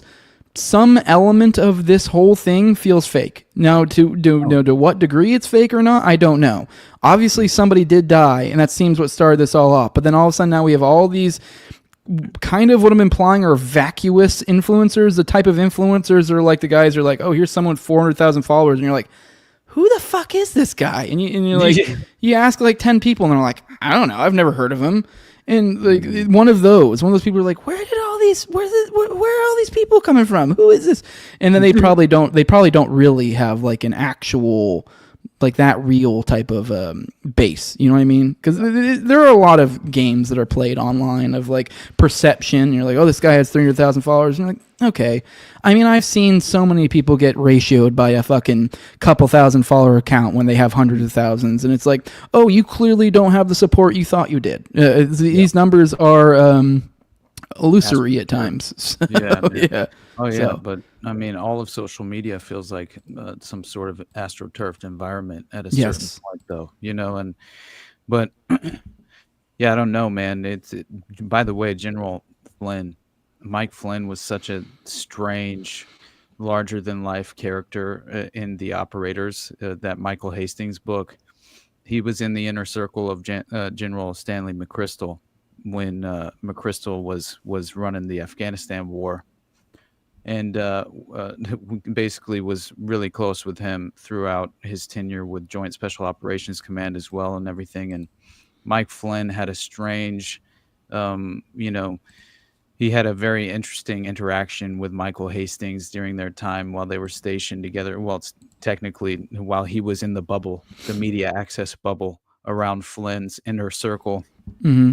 And I think that Flynn has, clear knowledge of Michael Hastings' targeted assassination due to the bombshell story that he was potentially going to reveal in before his death. But anyway, you combine the influencers being swatted, just the idea, the concept, with this sort of violation of the First Amendment that's taking place in this very moment, and tie that directly to this aNTiSeMItiSm task force, right? Which, by the way, I didn't mention earlier, but it's legitimately this U.S. Department of Justice said on Thursday that it created this federal task force to combat aNTiSeMItiSm, and this task force will be heading to 4 U.S. cities as part of the Trump administration's broad crackdown on college protests critical of Israel. And the DOJ said this task force, led by attorney Leo Terrell, will be visiting the leadership of New York, Boston, Chicago, and Los Angeles to discuss their responses to incidents of anti-Semitism at schools and on college campuses in their cities over the last 2 years. While the pro-Palestine protests that swept college campuses have been labeled anti-Semitic, many Jewish students and organizations have participated. The DOJ said that Terrell informed city leaders that he was aware of allegations that the schools in their respective cities may have failed to protect Jewish students from unlawful discrimination and potential violation of federal law. So that is where we stand. And it is unprecedented. So to bring it to sorry, I'll pass it back. I wanted to. Fuck! I just lost my. Fuck! All right, go back to you. My bad. Sorry, buddy. Yeah, I had a point that just hit in my head. I'm like, shit! I want to cover this real quick before I forget about it, and then slip my mind. If you remember, go ahead and make your point, because I was really just kind of finalizing my point by saying that. I got it now. What I was sort of getting at earlier with the idea of how like there's these semi-vacuous influencers that this is happening in, and so this is the point being is it makes you a little more skeptical when you see certain characters that you're like are kind of these large-ish influencers that aren't really of anything of substance. So they're kind of vacuous. So you're like. You see a lot of these, and then these add up, and then now when something like what started all this, somebody dying, or even somebody like let's say a Glenn Greenwald or a Matt Taibbi or somebody covering actual substantive hard-hitting stuff, when they get swatted or something, it takes the fact that this has been happening to all these other ones makes it seem less ridiculous, less of a thing that needs to be looked into. And if it does get looked into, you're looking into the broad thing as opposed to it on an individual, when it's like a lot of those other ones could be just complete bullshit. I did want to hone in on Poyo here saying, I'm working, so I can't be chatty Cathy, but I have friends in that neighborhood where that kid was killed.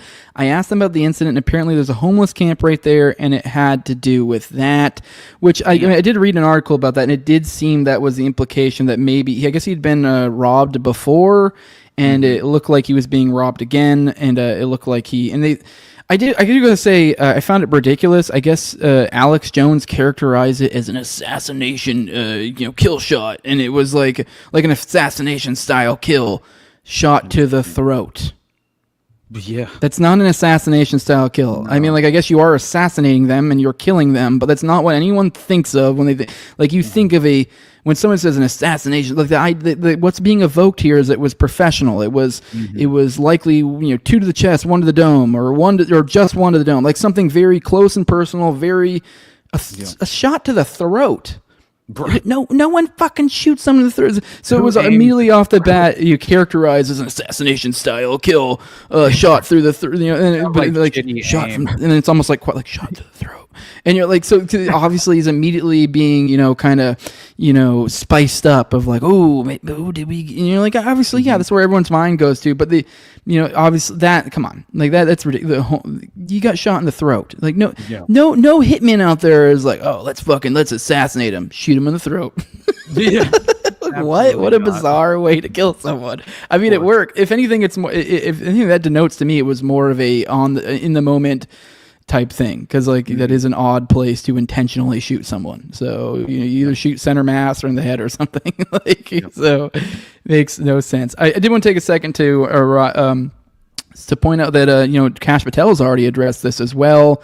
It says, I want to address the alarming rise in swatting incidents targeting media figures. The FBI is aware of this dangerous trend, and my team and I are already taking action to investigate and hold those responsible accountable. This isn't about politics. Weaponizing law enforcement against any American is not only morally reprehensible, but also endangers lives, including those of our officers. That will not be tolerated. We are fully committing to working with local law enforcement to crack down these crimes. More updates to come. Obviously, there's not really anything to be drawn out of that. It's just more that it's reached his office. I thought it was worthwhile pointing out. So, right. Yeah. Did you see? Well, by the way, the only reason that I kind of dovetailed in the anti-Semitism task force with that story that you just presented is just basically because.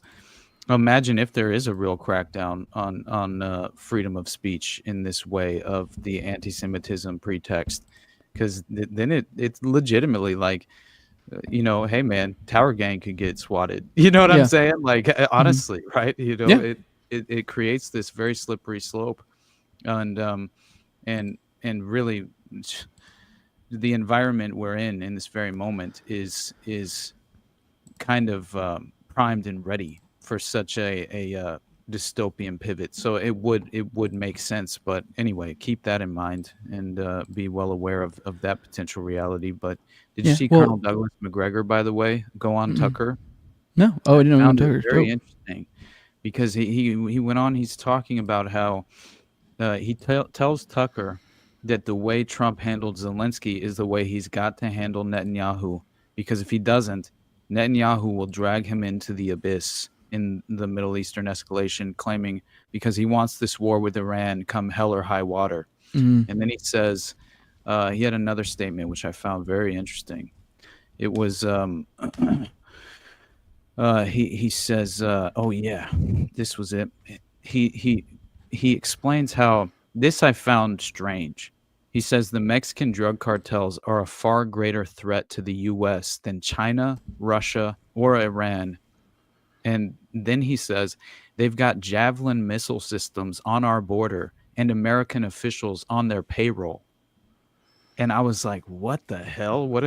You're probably not wrong, but I don't like where you're going. I don't like that either. That sounds terrible. No. Yeah. But anyway, those two things I felt like were at least worth mentioning. Really briefly. Speaking of Jews, on to our last topic of the day, unless you have something else for us. I just, this is going to be super quick. I'm not going to read an article or anything about this, because I think we may have covered this, but for some reason I'm under the impression not. So I just really wanted to make sure that you did cover it, regardless of whether it was covered the other day or not. We did cover the other day the whole Massie drama. Right. And then how maybe there's more to it than meets the eye, because recently he kind of had this big stand down, not stand down. He was standing in the way of the what's the word I'm looking for? Stand. Where you're standing, standoff. Yeah, there's what it's I couldn't think of the right preposition, but he had a standoff type deal with the entire GOP, and then Trump gave him shit, kind of like essentially the whole idea is he's digging his heels in because of this new spending bill that's coming through, a new budget bill essentially, and they're just trying to re-extend the Biden administration, which would just continue us at Biden spending levels. And the idea being like, oh, well, in the future, at a future time, we will actually vote on fiscally responsible measures. And their reasoning for why they're not doing it now is because they don't have enough Republicans, but they're going to do it later at a time when there haven't even been any new votes in any new elections yet. So it's like it makes no difference. But anyways, we talked about through all that how there might be more, and there obviously anyone knows anything about Massie knows he's had some issues with the Israeli types. And so, in the course of our talk yesterday, in the article, there were implications that maybe Trump would turn against him. Obviously, Trump had shit on him already, but the idea that it looked like this had already maybe been in the works. This had been something being pushed elsewhere. And it looks like it's come to fruition. Once again, I'm not sure if this had already been happened when I read that article, but I guess the Republican Jewish coalition will join Trump in backing a primary challenge to Kentucky Congressman Thomas Massie. So here we are. The Jays and Donnie are aligning to go against our fearless leader Tommy Massie. So Moshiach in full form, man. That it is. Yeah, I'm concerned about Israeli interests going forward. I'll be honest, man. Like it very much seems as if this is the Greater Israel Project, and that is what looks like America first is Israel first, and that's what it seemed like this represented was Israel first in the context of Trump versus America first in the context of Thomas Massie. That's really what it seems like. Yep. And as much as I don't really play that game of black hats and white hats, occasionally it fits, right? And it kind of feels that way in this context. But yeah, I agree. We need to protect that man at all costs, Jacob. But with that, bud, you ready to get out of here? We're almost at 2 hours. Finally got you on one of these shows. Interesting week, brother. Yeah, wild week. But the time change fucked me so hard. Yeah, it's weird. I'm doing my best. It does take adjusting. But I'm assuming you'll probably join us one of these days this weekend. Once again, when it comes to the weekends, those are up in the air. I'm not entirely sure if I will be there tomorrow or Sunday. I likely will. So, but keep an eye out for those. And the weekend ones are far more subject to moving around times. I'll let you guys know. They're always subject to. The goal is usually 10 a.m. Eastern, but these are all subject to being moved around, especially the weekends ones. But with that, Austin, let people know where they can find you, and we'll get out of here. And we'll keep knocking out morning dumps for you guys, and we'll also be back with another Already Dead on Tuesday. So sounds good. Yep. Nothing but love for all you guys. You know that. And you guys can support me at the Underclass Podcast basically anywhere. The best place to financially support me would definitely be the Patreon. I'll be dropping another whatever this is soon. So that'll probably happen today because I stayed up till like 1 a.m. last night recording an episode. Dude. Like I can't believe that Brad can stay up till 3 a.m. to record with us, but it's totally fine with me. You know what I mean? But it's like, man, it was still I want the invite, but I wouldn't have shown up. That's what I'm saying. I mean, I'm like, it is late as shit. And Sam's like, is this too late? And I'm like, I'm fine. I mean, I know it's 11 for me, but still. Anyway, so it was still a lot of fun. I think you guys will enjoy it. So definitely support the Patreon. And other than that, man, I think the episode went well. It seems like the reaction is very positive. So I'm at least proud of our presentation, brother. Yeah, I think it was just good. Yeah. Yeah. Nah, man, I think we'll only improve in our ability to kind of like present a lot of this information going forward. And then our dynamic will only get better. And I think it's already pretty damn good. So, we'll just give us a little time and we'll consistently improve. I guarantee that much. But anyway, appreciate all of you for sure, man. Love you, Jose. Love you too, brother. Next episode will probably, if I had to guess, we're not scheduled, just saying that, but we, so far as a theme, will probably be more like a already dead. The idea being those who have been suicided along the way. I think that would probably be the next move. It just makes the most sense. And I don't even know where the fuck we'd go after that. I'm sure we'd find something new to grab onto by that point.